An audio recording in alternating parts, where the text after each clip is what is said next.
Hello everyone, আসসালামু আলাইকুম। আজকে আমি আপনাদের এই ভিডিওর মাধ্যমে দেখাবো আপনাদের আইফোনের ব্যাটারি চার্জ কিভাবে ধরে রাখতে পারেন।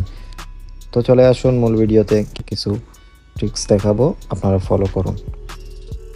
তো এজন্য প্রথমে আপনাদের যেতে হবে ফোনের সেটিংস অপশনে। সেটিংসে যাওয়ার পর যেতে হবে জেনারেলে যাওয়ার পর আপনারা যাবেন ব্যাকগ্রাউন্ড অ্যাপ রিফ্রেশ। এখানে যাওয়ার পর দেখেন গাইজ, এখানে যাওয়ার পর প্রত্যেকটা ব্যাকগ্রাউন্ড অ্যাপস অন করা আছে। আসলে প্রত্যেকটা ব্যাকগ্রাউন্ড অন থাকার কারণে অনেক সময় হয় কি মোবাইল গরম হয়ে যায়। অনেক সময় আপনি মোবাইল আপনি চালাচ্ছেন না, এভাবে রেখে দিয়েছেন, কেন এটা অন রাখবেন? কোনো প্রয়োজন নেই। আপনারা যেহেতু চালাচ্ছেন না, মোবাইল ইউজ করতেছেন না, তখন এটা বন্ধ রাখার প্রয়োজন, এটা কোনো কাজে আসে না। এজন্য আপনারা এটাকে অফ করে দেবেন। এটার কারণে আপনার মোবাইলের ব্যাটারির পার্সেন্টেজ অনেক কমে যায়। তো ব্যাক করবেন, তারপর যাবেন, এখানে দেখেন গাইজ, আপনারা যাবেন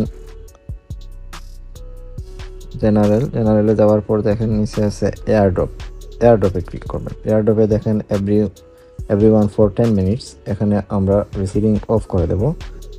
ব্যাক করব, তারপর দেখেন এয়ারপ্লে হ্যান্ড অফ যেটা, এটাকে আমরা অফ করে দেবো। হ্যান্ড অফ করে দেবো, এটা আমাদের কোনো প্রয়োজন নাই, অফ করে দেবো। ব্যাক করব, তারপর ব্যাক করব গাইস। তারপরে যেটা করব, আমরা যাব ফোনের নোটিফিকেশনে, সেটিংসে দেখেন এখানে নোটিফিকেশন আছে। নোটিফিকেশনে যাওয়ার পর দেখেন গাইস, এখানে প্রত্যেকটা অ্যাপসের নোটিফিকেশন, আপনি এখানে ক্লিক করবেন।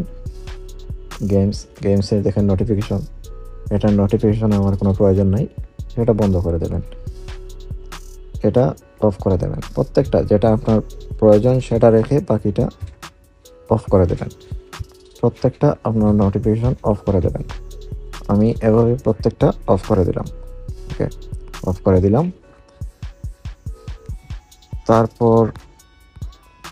তারপর যাবেন অ্যাক্সেসিবিলিটি যাবেন। অ্যাক্সেসিবিলিটি যাওয়ার পর দেখেন গাইস, এখানে আছে টাচে ক্লিক করবেন।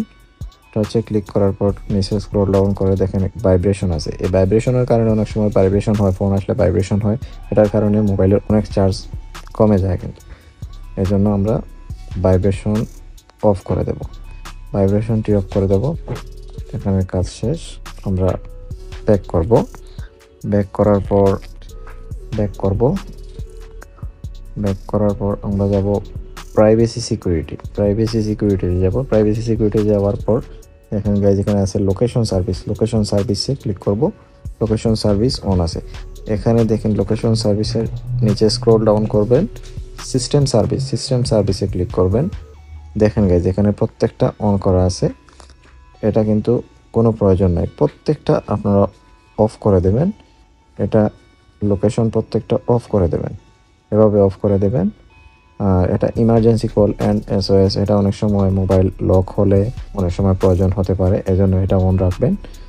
ফাইন্ড মাই আইফোন, এটাও অন রাখবেন। অনেক সময় আপনার ফোন হারিয়ে যায়, কখনো যদি আপনার ফোন হারিয়ে যায় তাহলে এটা খুঁজে পেতে সাহায্য করবে, এজন্য আপনি সেটা অন রাখবেন। বাকি সবগুলা আপনারা এভাবে অফ করে দেবেন। আমি অফ করে দিলাম, এভাবে অফ করে দেবেন। তো এরপরে যাবেন নিচে দেখেন এখানে আছে সিগনিফিকেন্ট লোকেশন, এটাকে আপনারা অন আছে, এটাকে আপনারা আপনাদের পাসওয়ার্ড দিয়ে এটাকে অফ করে দেবেন। ব্যাক করবেন, তারপর আপনারা আবার যাবেন সেটিংসে, তারপরে যাবেন অ্যাক্সেসিবিলিটি। আবার অ্যাক্সেসিবিলিটিতে যাওয়ার পর আপনারা দেখেন গাইজ, উপরে আছে ডিসপ্লে অ্যান্ড টেক্সট সাইজ, এখানে ক্লিক করবেন। এখানে ক্লিক করার পর দেখেন এখানে অটো ব্রাইটনেস আছে। এখানে অনেকে অটো ব্রাইটনেস অন রাখে, রোদরে গেলে এটা মোবাইলের আলো বেশি দেবে, আবার অন্ধকারে আসলে আলো কম দেবে, এরকম। তো সেক্ষেত্রে এটা অনেকে অন রাখে, এটা আপনারা অফ করে রাখবেন। এটা আপনার প্রয়োজন অনুসারে আপনি কমাতে পারেন, বাড়াতে পারেন। নোটিফিকেশন এখানে আছে, এখান থেকে আপনি এভাবে কমাতে পারেন, ব্রাইটনেস বাড়াতে পারেন, যতটুকু প্রয়োজন রাখতে পারেন। এটা অন রাখার কোনো মানে নেই, এটাও আপনি অফ রাখবেন। ব্যাক করবেন, ব্যাক করার পর ব্যাক করবেন। তারপরে আমরা অনেক সময় ওয়াইফাই, এই যে ওয়াইফাই আছে নোটিফিকেশন এভাবে আসার পর যখন আমরা ওয়াইফাই অফ করি, ব্লুটুথ অফ করি, আমরা মনে করি এটা তো অফ হয়ে গেছে, আসলে সেটা অফ হয় নাই। দেখেন আমি ওয়াইফাইয়ে ঢুকবো, দেখেন এটা রানিং আছে, এটা রানিং আছে, এটা ওয়াইফাই অন আছে, কিন্তু এটা শুধুমাত্র ডিসকানেক্ট হয়ে আছে। যখন অফ করবেন তখন সেটিংসের ভিতরে এভাবে ফুললি অফ করবেন। সেম এভাবে আপনারা ব্লুটুথ দেখেন, এভাবে আমি কিন্তু নোটিফিকেশনে অফ করেছিলাম, দেখেন অফ করেছিলাম, কিন্তু সেটা অফ হয় নাই, সেটা কিন্তু অন আছে। এই জন্য সেটা আমরা সেটিংসের ভিতরে ঢুকে এভাবে অফ করে দেব। ওকে, সেক্ষেত্রে আপনার চার্জের ব্যাকআপটুকু আপনার সেভ হবে।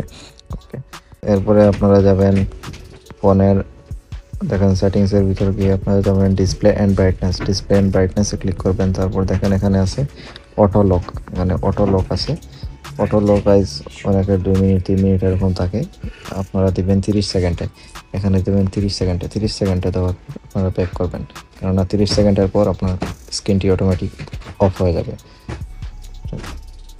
তারপর আপনি ব্যাক করবেন, ব্যাক করবেন, ব্যাক করবেন, ব্যাক করবেন। ব্যাক করার পর আপনারা যাবেন, দেখেন এখানে আইক্লাউড, এখানে যাবেন আপনার, এখানে যাবেন আইক্লাউড, এখানে আইক্লাউডে ক্লিক করবেন। আইক্লাউডে যাওয়ার পর শো অল করবেন। শো অল করার পরে দেখেন এখানে অনেকগুলা কন্ট্যাক্ট, সাফারি, সব কিছু এখানে, কিন্তু আপনার সবগুলা ব্যাকআপ জরুরি নয়। যেটা আপনার ব্যাকআপ প্রয়োজন, যেটা আপনার ব্যাকআপ বেশি প্রয়োজন, সেটা আপনি অন রাখবেন। যেমন সাফারি, এটা আমার প্রয়োজন নাই, এটা